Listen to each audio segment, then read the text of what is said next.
राजा पृथु ने कहा, हे नारद जी, यह तो आपने भगवान शंकर की बड़ी ही विचित्र कथा सुनाई है। अब कृपा करके यह बताएं कि राहु उस भयंकर शब्द वाले पुरुष से छूटकर कहाँ गया। नारद जी ने कहा, उस पुरुष से छूटने के बाद वह राहु नामक दूत बर्बर नाम से प्रसिद्ध हो गया और अपनी जान बचाकर वह दैत्यराज जलंधर के पास गया। वहां जाकर उसने शिव शंकर की सभी चेष्टा कह दी। राहु की बातें सुनकर दैत्यराज जलंधर ने सभी दैत्यों को युद्ध की तैयारी करने की आज्ञा दी। काल नेमी और शुंभ निशुंभ आदि सभी महाबली दैत्य तैयार होने लगे। एक से एक महाबली महापराक्रमी दैत्य करोड़ों की संख्या में सेना लेकर युद्ध के लिए जुट पड़े। तब महाप्रतापी, महाबलशाली, महापराक्रमी सागर पुत्र जलंधर शिव शंकर भगवान से युद्ध करने के लिए निकल पड़ा। आकाश में बादल छा गए और बहुत से अपशकुन होने लगे। दैत्य गुरु शुक्राचार्य और कटे हुए सिर वाला राहु सामने आ गए। उसी समय जलंधर का मुकुट खिसक गया, परंतु फिर भी वह नहीं रुका।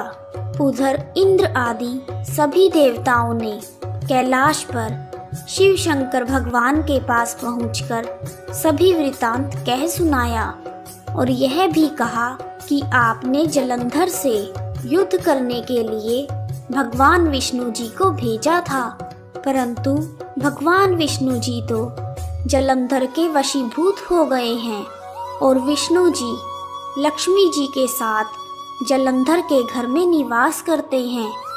अब देवताओं को भी वहीं रहना पड़ता है।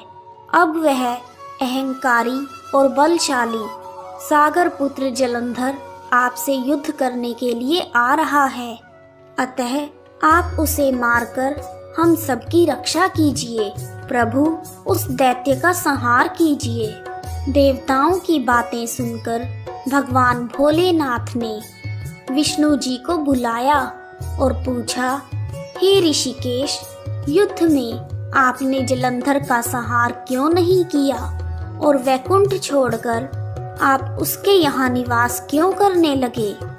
यह सुनकर विष्णु जी ने हाथ जोड़कर नम्रता पूर्वक भगवान शंकर से कहा, हे प्रभु, उसे आपका अंश और लक्ष्मी जी का भ्राता होने के कारण मैंने नहीं मारा। वह बड़ा ही वीर और देवताओं से अजय है। इसी पर मुग्ध होकर मैं उसके घर में निवास करने लगा हूँ।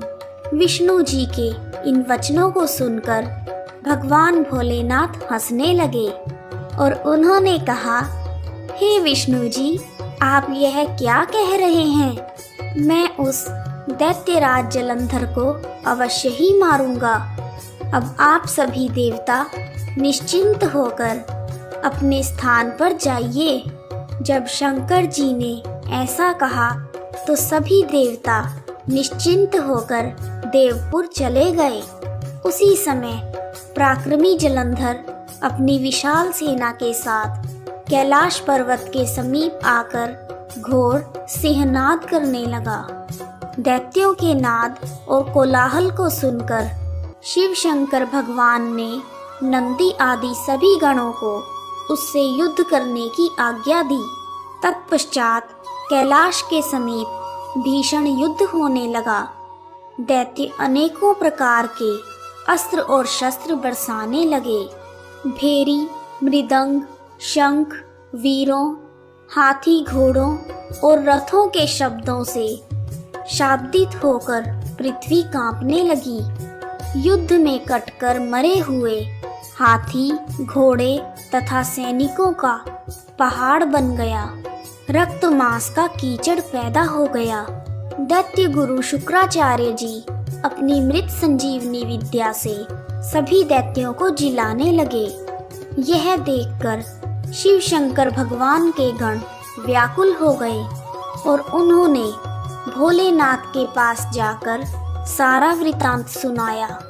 उसे सुनकर भगवान रुद्रदेव के क्रोध की सीमा न रही। उस समय उनके मुख से एक बड़ी भयंकर कृत्या उत्पन्न हुई, जिसकी दोनों जंघाएं ताल वृक्ष के समान थी। वह युद्ध भूमि में जाकर सब असुरों का नाश करने लग गई और फिर वह दैत्य गुरु शुक्राचार्य के समीप पहुंची और उसने शुक्राचार्य को अपनी योनि में गुप्त कर लिया। फिर वह स्वयं भी अंतर्धान हो गई। शुक्राचार्य जी के गुप्त हो जाने से दैत्यों का मुख मलिन हो गया और वह युद्ध भूमि छोड़कर भागने लगे। इस पर शुंभ, निशुंभ और कालनेमी आदि सेनापतियों ने अपने भागते हुए वीरों को रोका। शिव शंकर भगवान के नंदी आदि गणों, गणेश जी तथा स्वामी कार्तिकेय जी ने दैत्यों के साथ भीषण युद्ध करना आरंभ कर दिया। इस प्रकार कार्तिक मास के महात्म्य का 16वां अध्याय पूर्ण हुआ।